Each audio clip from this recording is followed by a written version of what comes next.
Marcus had lived on Willow Street for 3 years now, ever since the divorce left him raising his daughter Zoe alone. At 58, he'd learned to find peace in routine: morning coffee on the porch, weekend trips to the hardware store, quiet evenings helping his 12-year-old with homework. But there was one thing that disrupted that carefully constructed peace. Her name was Helen. She'd moved in next door about 6 months ago, a widow in her early 60s with kind eyes and silver hair she wore in a neat bob.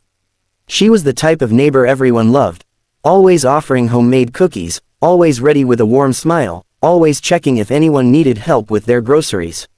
Everyone except Marcus seemed drawn to her gentle presence. He avoided her like she carried some contagious sadness.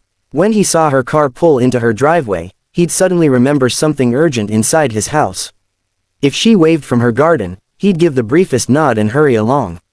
At neighborhood gatherings, he'd position himself on the opposite side of the yard. It wasn't subtle, and Helen had noticed. One Saturday morning, as Marcus trimmed his hedges, he heard her voice from over the fence. "Marcus, can I ask you something?" He felt his chest tighten. There was no avoiding her now. "Sure," he said, not looking up from his work. "Why do you keep avoiding me?" The directness caught him off guard. He stopped trimming, the shears suddenly heavy in his hands. He could feel her waiting on the other side of that fence, could sense the genuine hurt in her question. "I'm not avoiding you," he said, but the words sounded hollow even to his own ears. "You are," she said gently, without accusation. "Every single day, I've tried to be friendly, tried to be a good neighbor. Did I do something to offend you?" Marcus set down the shears and finally looked at the fence, as if he could see through it to where she stood. His throat felt tight. "No," he said quietly. "You didn't do anything wrong." "Then why?" The question hung in the warm morning air. Somewhere down the street, children laughed.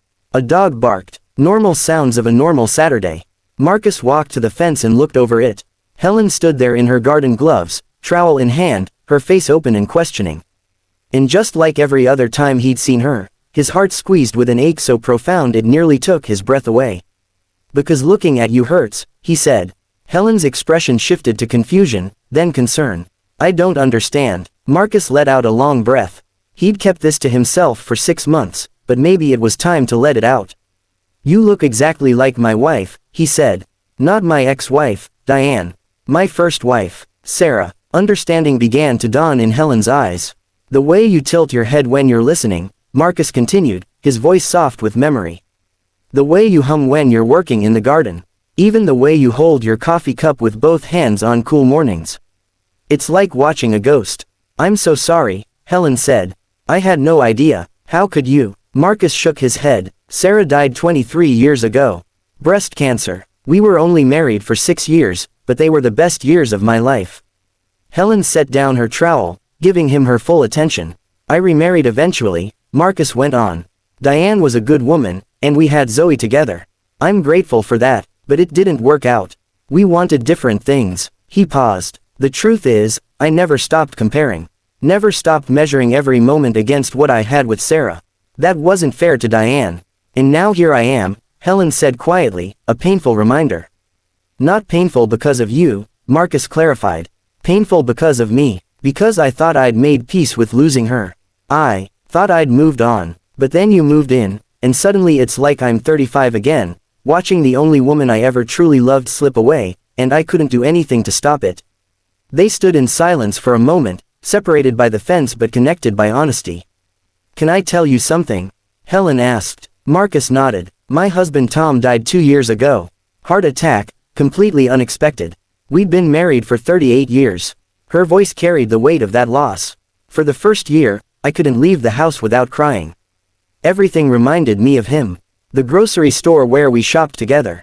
The park where we used to walk. Even the sky at sunset, because he loved sunsets."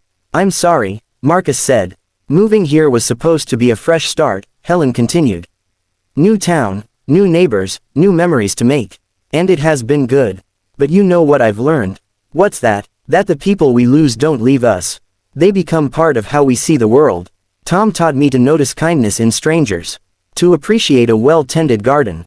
To always offer help before it's asked for.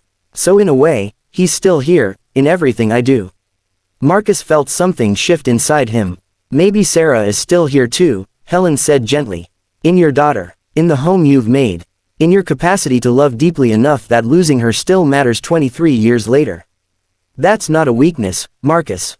That's beautiful. His eyes stung with unexpected tears. I've been running from you because I thought you were the pain, he admitted. But you're not, are you? You're just a kind woman trying to be a good neighbor. I'd like to be your friend, Helen said. If you'll let me. Not a replacement for anyone. Just me. Marcus managed a small smile. I think I'd like that too. Good. Helen's face brightened. Because I make a terrible batch of cookies, and I need someone honest enough to tell me when they're burnt. He laughed, a real laugh that surprised him with its lightness. I can do that. Over the next few weeks, something shifted on Willow Street. Marcus stopped avoiding Helen. They'd have coffee on Saturday mornings, sitting on their respective porches, talking about everything and nothing. She taught Zoe how to plant tomatoes. He fixed the loose board on her deck. They talked about their late spouses without sadness, but with gratitude for having known such love. They talked about their mistakes and regrets, their hopes for whatever years remained. One evening, as they sat watching the sunset from Helen's porch, Zoe playing in the yard, Marcus realized something profound. You know what's strange, he said. What's that? You don't remind me of Sarah anymore. Helen looked at him, curious. Now when I look at you, he continued, I just see Helen. My friend, my neighbor, someone who helped me understand that carrying love for someone I lost doesn't mean I can't make room for new people in my life. Helen reached over and squeezed his hand. Tom would have liked you. You're stubborn, just like he was. Sarah would have liked you too, Marcus said. She always said the best people were the ones who showed up with cookies, even when they were burnt. They sat in comfortable silence, two people in their later years who had learned that life's greatest gift isn't avoiding pain, but finding the courage to remain open despite it. Sometimes the people who scare us most are the ones we need the most. Sometimes looking at what hurts is exactly how we begin to heal.